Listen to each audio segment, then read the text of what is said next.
Welcome to Nugget 281 with Steve and Dana Groman, and I'm finally going to get to tell you about how you know if it's a girl T-Rex or a boy T-Rex. We will be going to South Dakota to find the answer to that question. South Dakota is a great state, and I recommend for all families if they're looking for a great vacation to head to Southwest South Dakota. And of course, I'm going to throw in a little bit of travel information before I get to the main event today. In South Dakota, you can see Mount Rushmore, the Badlands, Custer State Park, Minuteman Missile National Historic Site, Wind Cave National Park, and Jewel Cave National Monument. And you can even see the graves of Wild Bill Hickok and Calamity Jane. There's also the Mammoth Site, which we will go there on one of our upcoming nuggets. And then there is also the Massacre of Wounded Knee. All of these places are nicely packed in Southwest South Dakota. And of course, there's Sturgis. And unless you're a motorcycle rider, I recommend that you avoid South Dakota during that time frame. Sorry, folks. It's a great place to be if you're a biker, but if you're not, choose another time to go there. And in my Saturday Travel and History Tips, I took you along US Highway 83, and in part 6, 7, and 8, took you to tremendous sites in central South Dakota. But today, we're going to go see Stan. He is the most complete male Tyrannosaurus rex. It is 65% real bone, and he is at the Black Hills Museum of Natural History in Hill City. Stan was found partially protruding out of a sandy cliff near Buffalo in the spring of 1987 by an amateur paleontologist. The epic dinosaur was excavated 5 years later and ready for display 3 years after that. This fine quality museum is jammed with exquisite fossils, and that is an understatement. Boy, will you be amazed at what you see inside. We've gone here to specifically see Stan. Stan is 40 feet long. His hip height is 12 feet. His chest width is 5 feet. His live weight was around 6 tons, and he was approximately 20 years old. His stride is reported to be 18 feet, and he is a Tyrannosaurus rex. They talk about how he showed sign of evidence of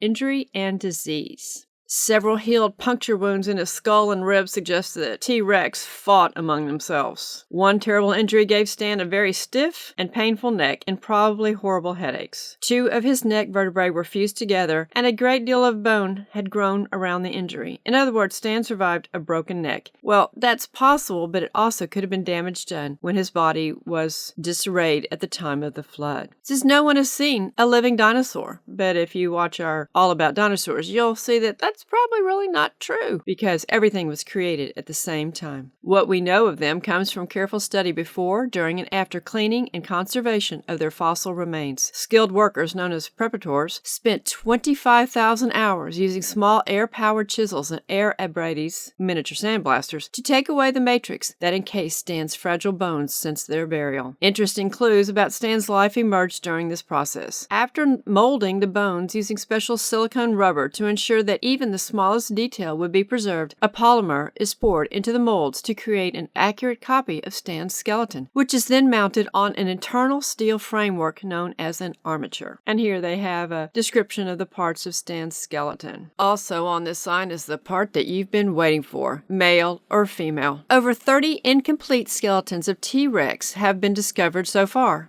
That's not a whole lot, is it? Bet you thought it was more. They can be divided into 2 body shapes called morphotypes. One type has much larger and heavier bones and is the robust morphotype. The other has smaller and lighter bones and is the gracile morphotype. A wider pelvis with a larger passageway for eggs, a difference in the first chevron, and other clues in the robust morphotype lead us to believe that these skeletons were female. Stan's skeleton is gracile, so we believe he was a male. And now you know how you know if the T-Rex is a girl or a boy. And they talk about our birds living dinosaurs, and we know that that is the evolutionist version of how we got birds, was that they were once dinosaurs, and we know that that's not true, and we talk about that also in All About Dinosaurs and discount that evolutionary claim. They have other T-Rex skulls there and teeth and bones. They also have a camarasaurus on display with a complete skull and a large portion of the skeleton. Plus this brachiosaurus bone that you can touch. A lot of museums have a touch bone, and quite often it is a femur or a large bone from a brachiosaurus that is put on display that everyone can touch. So they can say they've touched a dinosaur bone, which is always a thrilling experience. They have clutches of dinosaur eggs, a vast array of dinosaur skeletons on display, and bones and features and teeth, and they also have this really cool crocodile display. It's a very large crocodile. I wouldn't want to run into him, would you? I do recommend that you take a family vacation, or even if it's just you, head out to the Black Hills of South Dakota and have a tremendous vacation, and make sure that you include the Black Hills Museum of Natural History in Hill City during your visit. And you won't want to miss the Everything Prehistoric gift shop, and we know there's no such thing as prehistoric. If you appreciate our content, tell others and repost on your social platforms. Thank you.